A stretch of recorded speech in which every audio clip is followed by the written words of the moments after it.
Luke, welcome to the fun2000.com real estate podcast.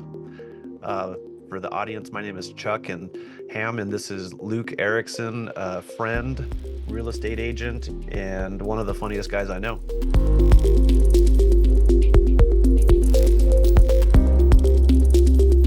Wow. Well, thank you for that introduction. Wow, long-time listener, first-time caller. That's what I want to open with. I love it.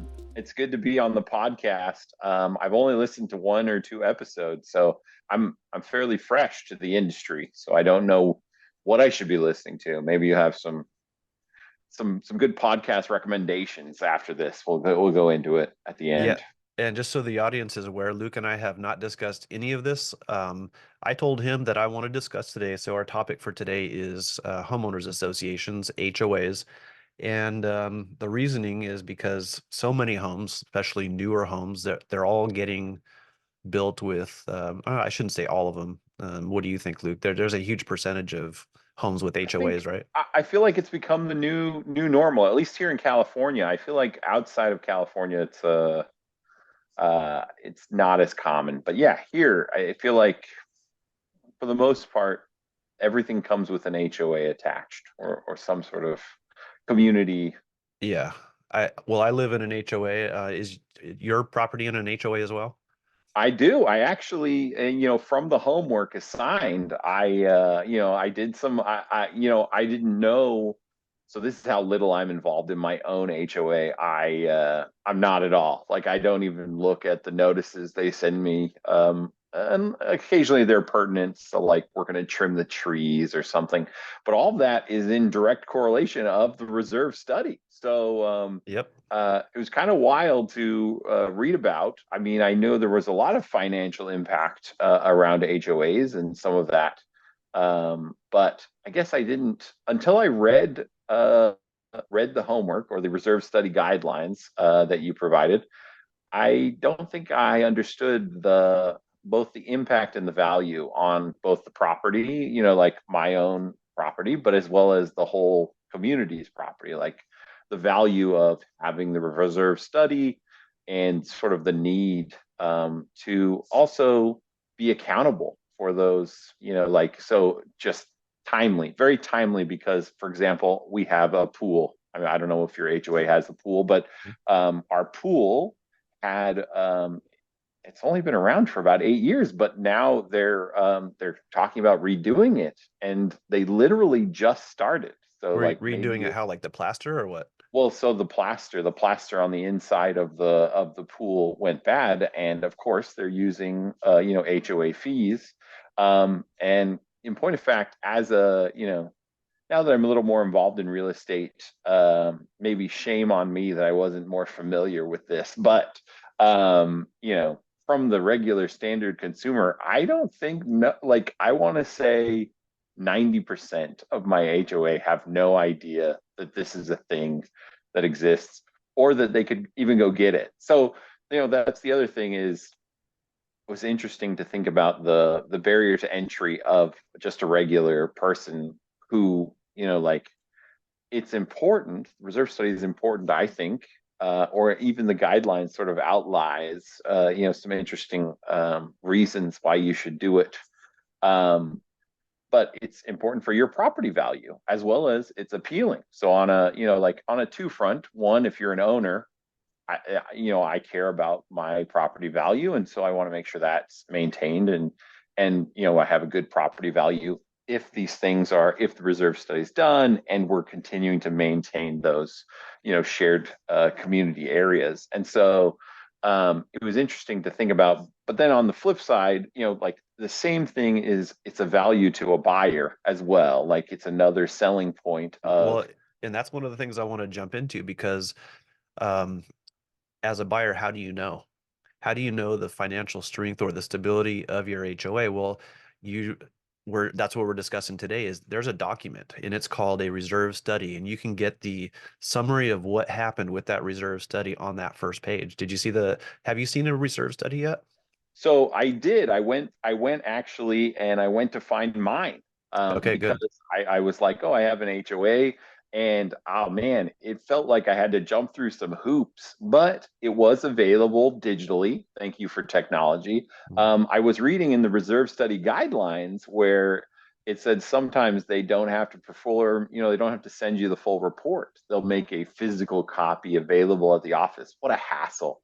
But they didn't do any of that Mhm. for me. I was able to pull down the full report and it can show me, they did a physical assessment and they talked about, they show me literally budgeting and numbers, which is Mhm. great. Mhm. It's one of the things I didn't think about as a future seller. If you were selling your house, this would be something you'd want to put on there, that, this is something that's regularly maintained and that was the other thing is as I was reading this stuff and sort of as I pulled the report, I was thinking, how do you convey that though? On the flip side, so like I apologize, I feel like we're jumping around to all these different perspectives. Like That's I okay. talked to you We're going to about summarize here the shortly too. right. I talked to you about the property owner perspective, where like you are a property owner, and this is something that you should be looking for, for your HOA, and make sure they're doing. And I mean, it's legal code Mhm. 1365. So this it's also, but it's valuable to you because it keeps your property values. It's another addition for your property values and maintains it, and Well, that's good. you asked the question, how do you convey that? What do you mean? Well, so flipping to let's say you're a real estate agent, right? Let's just pretend whatever, like because I like to look at everybody's angle. And so I feel like as a real estate agent, so taking off my owner's hat, let's put on the real estate hat. Just a random guy named Luke approached me. I know my name's Luke, so it's a real weird, it's like inception of people, but Luke approaches me in this community and he's like, I want to sell my house and I've got here's a reserve study.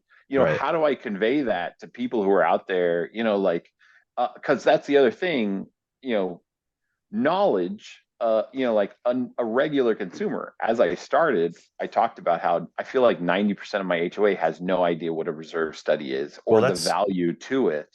so how So, do we convey that? How does that information get out, in other words, right?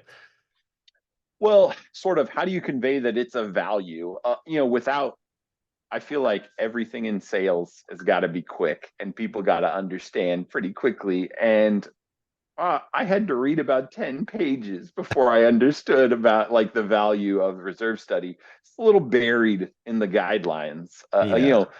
but I get it. There's some legalese going on, and the guidelines are put forth from the real estate. So on the real estate side of things, from the DRE, it's these are their recommended guidelines for these Well, studies. I think we ought to back up a little bit and just say, how does this information get out in the first place? Because people, like you say, don't understand this information exists. And not only that, they're entitled to it. So if you were a purchaser of a unit in a condo or a prospective purchaser, and not a condo, but you live in a single family house, it's a planned urban development. So you don't have shared walls, but you do have a swimming pool. So you have a common area interest.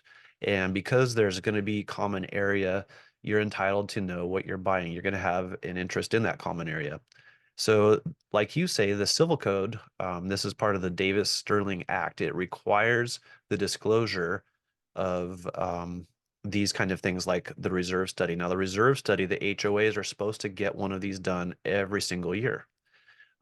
It's possible for them to only get a site inspection every other year, and the reserve study can be recertified on the alternating years, on the off years. So um, you don't, as an owner, you usually don't have, like you say, most people aren't even aware. They don't keep reserve studies in their back pocket. And when they decide to sell, they're not going to have that in their file either. So it's going to be the duty of the real estate agent and also escrow to obtain that reserve study. But it will be in the contract. So, Luke, when you, as real estate agent Luke, help buyer or seller Luke, whichever, I can't remember if you were buyers.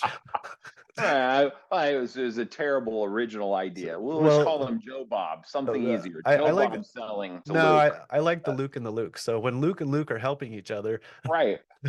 um, Luke's going to make sure that it's in the agreement. So real estate agent Luke's going to make sure that it's in the agreement just because it's there by Sure. default. And it's there by default that the HOA disclosure should be delivered within a certain period of time. Otherwise, buyer Luke, let's just make them all Luke. How about that? Um, Wow, we've got three Lukes. It is Lukeception out there. Watch out. All right. So buyer Luke comes along. Yeah, so buyer Luke or any buyer is entitled to review that HOA document. And now here's the interesting thing. Even though it's all in the agreement, just like seller Luke and all other uh, individuals out there, I should say a percentage of all these individuals, even real estate agents and even their clients at this stage of the game never read the reserve study. What do you think? Yes, I would say even after I pulled my reserve study, it's a little like you got to be ready with an accounting degree somewhat to understand what's going on. I mean, thankfully I took accounting 101, so I understand some of the concepts, but it's a little intense, and so I can understand why, well, it may be just a Well, what's function going of on? What's today's going on with the owner. reserve study? What's like the executive summary of what's going on there? So, basically they just let's see, executive summary. I'm sorry, let me pull mine up here real Well, I quick. that was a mistake to say that because there's actually a title on my reserve study that I'm also reviewing that's called executive summary. So they put on the first Oh, page.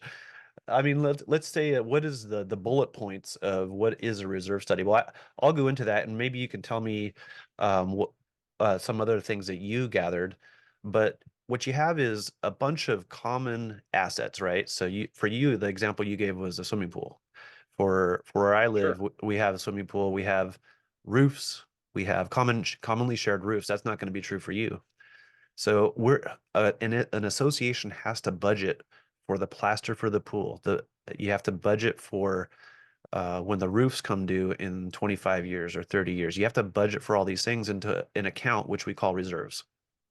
So each of these things is going to have um, an expected life expectancy of a roof could be 25 to 35 Mhm, years. What mhm. was it for plaster? Did you look on the swimming pool thing?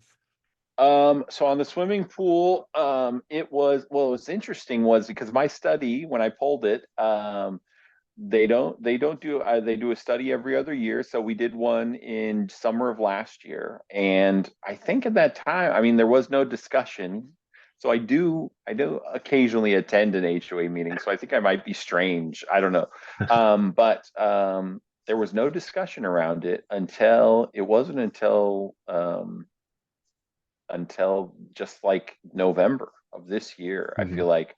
And I don't know if it was people towards the end of the swimming season noticed the, um, you know, and so then they began to discuss it. But when I look on the reserve study from June, it says that it's still got 2 more years or three Mhm. more years. So this is an unforeseen, although, the interesting part about the reserve study for my HOA is we're actually in a surplus. So I guess Mhm. it's our reserves, they have like set a minimum of what our reserves should be by the end of the year or, on this particular year. And then they kind of lead it out for 5 years. But right now we're 151%. So we're, like it's a fine time to be replacing the pool. It's funny because as with before the reserve study, so going back to owner Luke, so many Lukes, owner Luke, they started the work on the pool, but it kind of like they went in and stripped out all of the plaster in the Mhm. pool. But that was like right before Christmas. So it's been that way for, like they've closed the pool area for 20 days. I started wondering before you sent me the homework on the reserve study. I started wondering. Sorry, I keep calling it homework, but whatever. Before we agreed on the document to discuss, it was, I was started wondering. Well, maybe we ran out of money. So like I don't know, like somebody was just like, yeah, we need to do this, and then they were like, yeah, here you got to cut us a check. It's gonna be, I think one of the interesting parts about a reserve study is, exactly to your point, is it's trying to predict those future costs. Here you have everybody paying into an HOA at X amount of fees. Do we need to increase that for future costs, or are we in a deficit, meaning we're going to need to make up for some of that because we might have some unforeseen, like I'll be interested now that I have more of an education. I'll be interested to go to my next HOA meeting to see or to see if that some of that's discussed. I think Because you're going to show certainly, up and say, "Hey, we're 151% funded. Why isn't this plaster done yet?" right, what's the holdup? Right, yeah, who's taking money from the account? Honestly, no. Uh, Allegations of fraud already. yeah, that's the other thing that's so I'm sort of pro HOA but anti HOA at the same time as an owner. Like I don't like the monthly. I do like the shared, the problem is I do like the shared community thing. I don't want to have my own pool. Mhm. Frankly, it's nice to just pay a monthly and have somebody else maintain a location. I can go enjoy it. I don't need to be the one responsible for, man, don't talk to me about maintaining a pool. My brother has a pool in Texas. He says it's the worst thing he's ever had. I keep telling him to just farm it out. You just need to pay. But anyways, like the reserve study, so we have money. So I don't know what the holdup is, but I'll be interested. It could be just issues with whoever we contracted to do it or something, I imagine. But it was interesting to look at the sort of forward outlook of reserve study. You're absolutely right. It's sort of like we're going to have these costs, and we need to plan for them. And I don't think a lot of owners, like myself, I'm not doing this around my house. Like it made me think, like, man, it'd be beneficial if I were to just take note of this in Are my you my are own you personal reserve study. yeah, Like, well, are you saving for a roof? what's the aging on no, I'm Yeah. not saving for a roof, so I'm doing a terrible job. And that's I'm why just we have waiting. home equity lines of credit because most people don't, right? They need to get a Right. loan or something like that to pay for the roof or whatever other. I mean, but the nuts and bolts of a reserve study, you hit on one of those things when you said that you're 151% funded, and that is one of the items you can get right on that very first page of the reserve study, and it tells you so you as a buyer can know how well funded the reserves are for projects such as roofs, swimming pools, whatever it is just by looking at the first page. You don't even have to get into the rest of the budget, and that's the value, one of the valuable things. Yep. Agreed. Yeah, they present you the numbers, pretty upfront, and they even explain. They go over some of the guidelines. What's interesting is, well, and this was interesting. You said every other month, but in the guideline document, it says you can go up to 3 years without doing a physical assessment. So Oh, we'll wow. just go back to there are two things, in the reserve guideline document Hmm. or that they put out. There it just basically says there's a physical assessment and then there's a monetary assessment of I'll and bet it there's said some that Well, you I'll can bet there's get some paid. variety in that rule, whether it's every 3 years or two Sure. years, because I know it for some reason at our HOA right now, they keep saying it's every other years, and maybe it's just specific to the size of association or to the type of association, like condo units. I don't know. Yeah, I didn't look into that. What was interesting is even well, so like these are the guidelines they put out and they recommend, and there's civil code about it. But even the guidelines kind of mention that there might be smaller associations who aren't compliant. Like Mhm. that was my other question is like, who's the FBI of reserve studies? Who's going out there kicking some doors? I'm looking for an HOA, like there's nobody. But it is good in due diligence. And I feel like I don't know, that goes back to the sales and education. Like while I feel like when you become a homeowner, this is something that nobody was like, hey man, look out for your reserve study when you bought your house. I just Well, want you to be aware of that. I mean, that's a good point. I have the habit now as a real estate agent to look at all the reserve studies. I actually enjoy it. So if any of my agents or anybody out there wants me to read their reserve study, I volunteer for the job because I enjoy seeing how the other associations are doing. But I had a transaction one time, and I've talked about this on this podcast in the past. I had a client one time who their association where she was thinking about buying in Agora Hills. had all kinds of issues. There was litigation and there was all these other things. And then I read the reserve study, and they were underfunded by, I don't know, it was the reserve study that said that every single homeowner was going to have a special assessment. So if there is Wow. news of if there's any discussion in the HOA meeting minutes of a special assessment, which is an assessment that goes beyond the regular monthly assessment. Maybe you pay $75 a month, maybe you pay $400 a month, whatever that regular assessment is. If there is an emergency, the HOA has the authority to levy a special assessment. And that was the case, at least per the discussion in the minutes for this one association, because they had so many financial woes. They were heavily underfunded. And as a representative of as agent for my client, we were able to negotiate a reduction in the price because of these problems, and because it was expected that within the next several months she was going to have to pay $5,000. We reduced the price of the property $5,000. Nice. Like, no, that's a prime example. Actually, while you were talking through it, it made me think of just like I don't want to mince real estate things, but it's like kind of like an easement a little bit. I mean, like you're buying into something that you're essentially buying into this group, this homeowners association. And so yes, if there's liabilities, then absolutely. I mean, you made the right call. There should be some compensation or some, you know, it goes both ways. Whether Mhm. you're the seller, you should be, know that they're going to be just like you're going to be dodging that $5,000 bill. Yeah. Someone else is going to be paying it, and you're the Well, current owner, so it's going to be on you. But I don't know. I don't know. I think they're very valuable. I feel like now that I know more about them, I didn't, rewind 48 hours, and I was just a baby, just but coming out of the womb, just the other practical thing I would add about the reserve study is what else can you do to understand the financial strength of your prospective HOA where you might be buying, or even if you're just an owner and you want to understand it. You look at the reserve study, and you compare it to the budget, and you just make sure that they're following.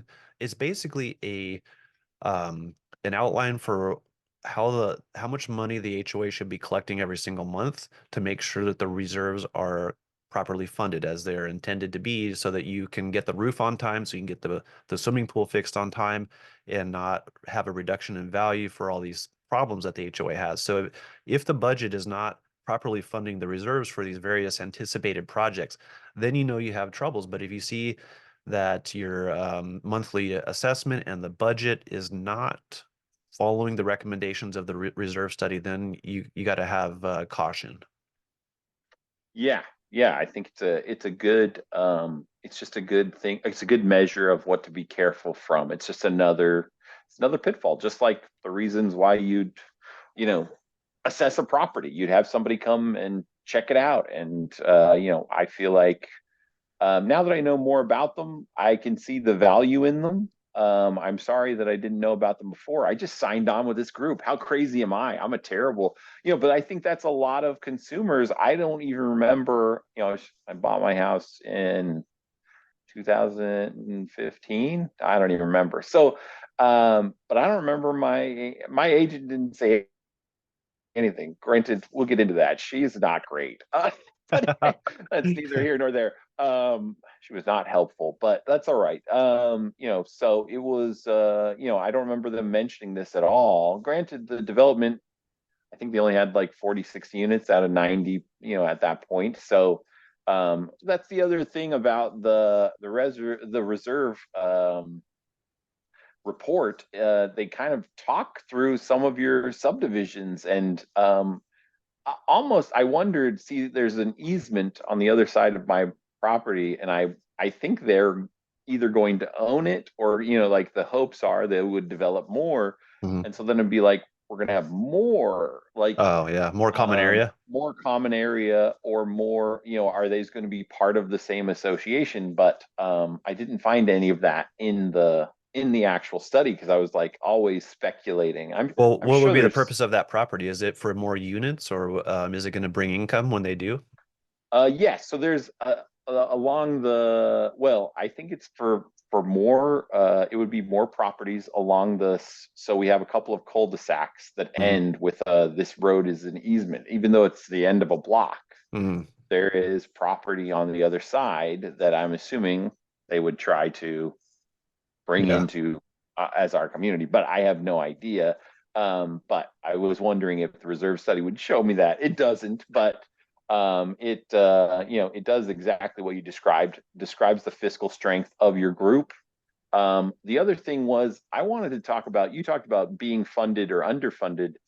I feel like mine's a little overfunded. When I Yeah. realized we were at 150%, it was like, are we charging too much? Like at the same time that I think it's good, I want to be a good steward and I want to make sure we have the funds we need in an emergency or in, like things happen. Like that, anybody who's a homeowner, an agent, whatever, like stuff happens. Hmm. But having too much, if we rewind, I used to live in, there's some apartments in here in Moore Park, condos, and the HOA fee was astronomical. It was like $400 a month or Hmm. something.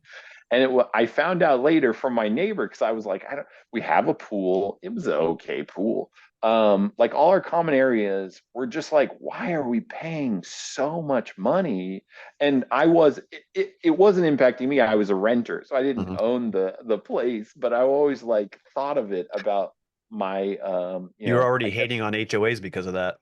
right, because of this, I came in already hating HOAs. But yeah, and it turned out they had a number of years of like a surplus, but it was being nicked. Somebody was, taking the cream off the top, and so it ended up in that they were in such a deficit that now everybody, you're still on the hook to maintain those common properties. It's not like we can just disband one day and be like, well, the pool's whoever gets to own the pool, or whoever's Yep. got the biggest guns that day, or like it's so you're kind of always on the hook to this group, and so you want it to be well managed, but I don't know, how do you, where's the line? Because like what's the percentage too much where I'm like there might be too much money in here that I'm worried someone If might get greedy. Yeah, if you have more money, if you're collecting more money than is actually budgeted for or reserved for, or however you want to look at it, then you got to lower the dues. There's no other,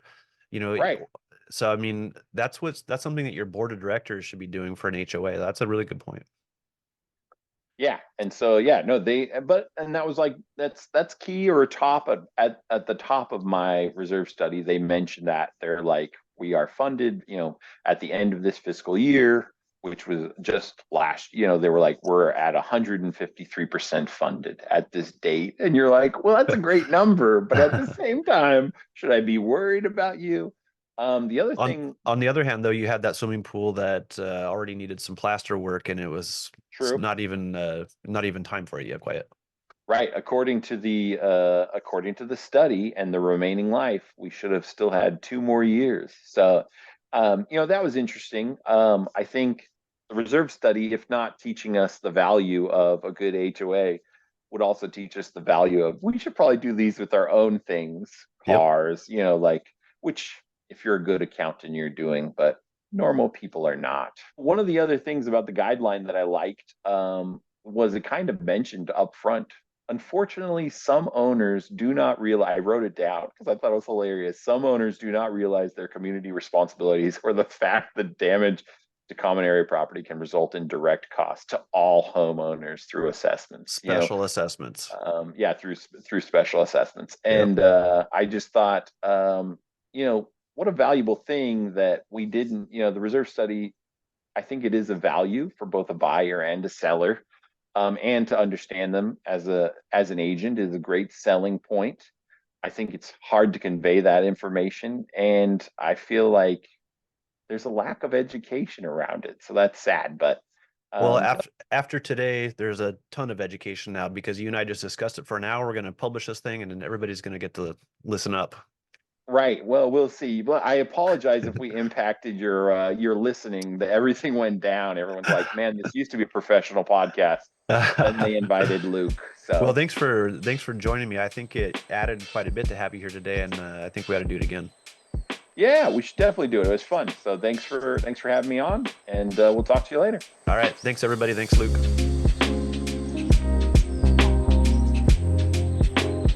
Should we go off of video? Is this just audio? Are people going to watch this? People could watch this. All right. So Wild. Luke, I gotta get better lighting then. Geez, I need to turn this way or something.